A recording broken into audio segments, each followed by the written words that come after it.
They say old age is a time of rest, of peace, of watching the world gently pass by. But tell me this, if that's true, why do so many of us find ourselves terrified at the thought of simply standing up? I'm not talking about fear in the dramatic sense. No, I mean the quiet, creeping fear, the kind that shows up when no one's watching, when getting out of bed becomes a calculation, not of time, but of balance, of pain, of dignity. It sneaks up on you, doesn't it? One day, you're walking to the corner store. The next, you're hesitating at the first step of your own porch. And here's what they don't tell you. It's not the weakness in your legs that truly breaks you. It's the thought that one day, maybe sooner than later, someone will have to help you. Every time, every step, every decision. That was the first time I asked myself, am I losing my freedom? And what's worse, I later discovered, part of it was my fault. Not because I didn't walk enough. Not because I was lazy. But because of something far more ordinary. Far more invisible. 7 innocent fruits. 7 little, healthy choices I had made, day after day, that might have been quietly draining the very strength from my legs. Sounds absurd, doesn't it? I thought so too. Until one quiet afternoon, when the truth began to unfold. I still remember that afternoon like it happened this morning. It was early spring. The sakura trees near the park had just started to bloom. And I thought, why not take a short walk? I hadn't been out in a while. I missed the smell of the breeze, the soft rustling of leaves, brushing against each other, like old friends whispering. So I tied my walking shoes. Well, tried might be more accurate. My hands trembled, a bit more than usual. And my lower back made its usual protest. When I finally stepped outside, I could feel it, the heaviness, not just in my knees, but in my chest, the fear of falling, of being watched, of not being able to make it back. I made it to the corner bench, barely 10 minutes from my house. Sat down, like I had just run a marathon. A woman passed by, maybe mid-40s, jogging, headphones on, smile bright. I watched her disappear down the path, and I felt something between envy and mourning. That used to be me. I looked down at my legs, my once strong calves, now thin, almost unfamiliar. I thought, is this how it ends? Slowly, without warning? Later that evening, I was sitting in my kitchen, staring blankly into a cup of lukewarm tea. That's when my granddaughter came over. She's studying nutrition. Bless her heart. She looked at my fruit bowl and raised an eyebrow. "Grandpa," she said gently, "why are you still eating so many bananas and grapes?" I blinked. "They're good for me, aren't they?" She paused. "Well, not always. Especially not for your muscles." That moment opened a door I didn't even know existed. You know, there's a particular kind of heartbreak that comes from realizing your own good intentions might have betrayed you. For decades, I thought I was doing the right thing. I switched to fruit when I cut down on sugar.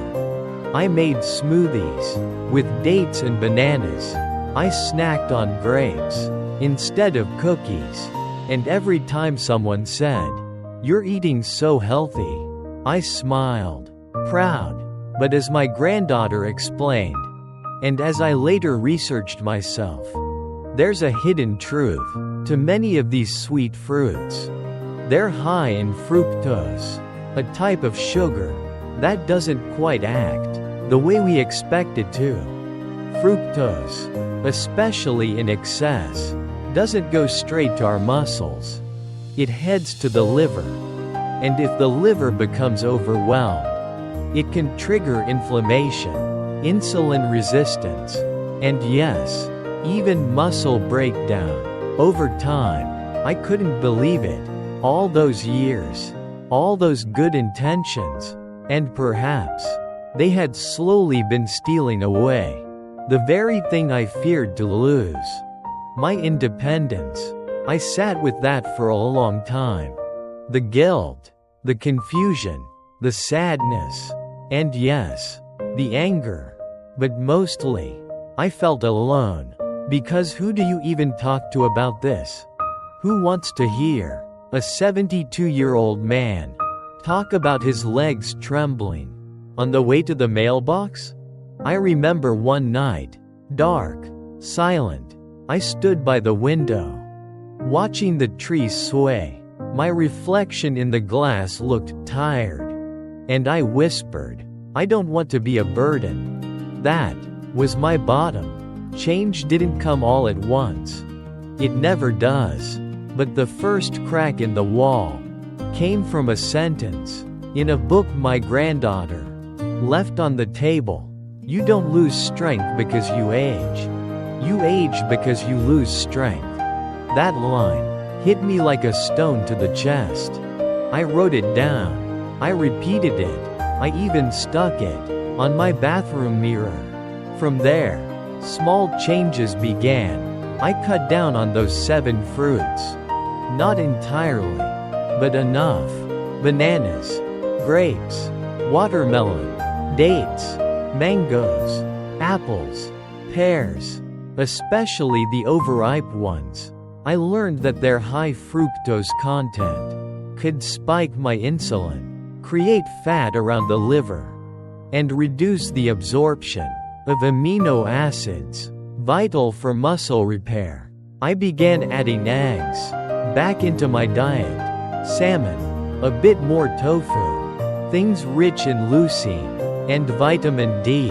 I learned about resistance training, not the kind you see in gyms, but simple things, standing from a chair without using my hands, balancing on one foot while brushing my teeth.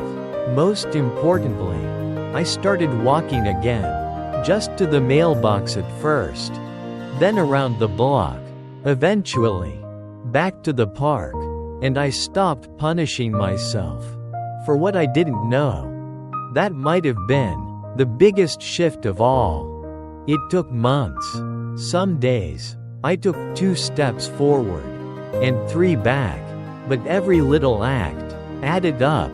One morning, not long ago, I walked to the park again. This time, I didn't sit immediately. I kept going, past the sakura trees, to the duck pond, then the small wooden bridge. I stood there, watching the ripples, and for the first time in years, I felt tall, not because of posture, but because I was holding myself up. Alone.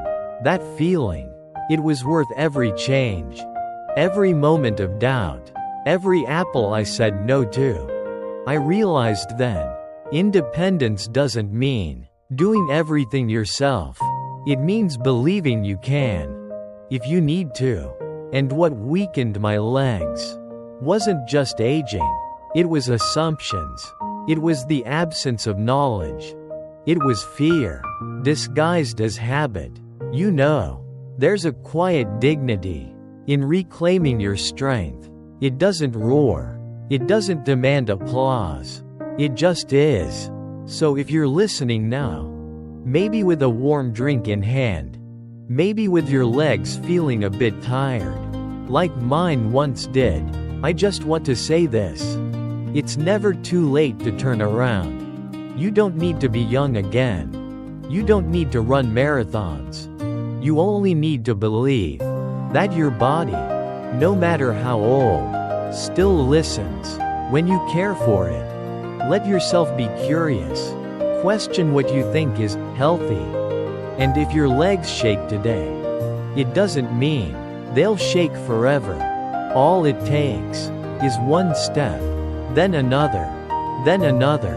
I walk to the park now, twice a week, not to prove anything, but because the cherry blossoms still bloom for me, and I want to see them on my own 2 feet. Tell me, what's your story? Have you felt your legs grow tired and feared what that means? Share it with me below. Let's build something gentle here. A place where stories aren't just told, but heard. Because in the end, that's what we all need. To be heard, to be understood, and to believe that strength can return, even quietly, even now.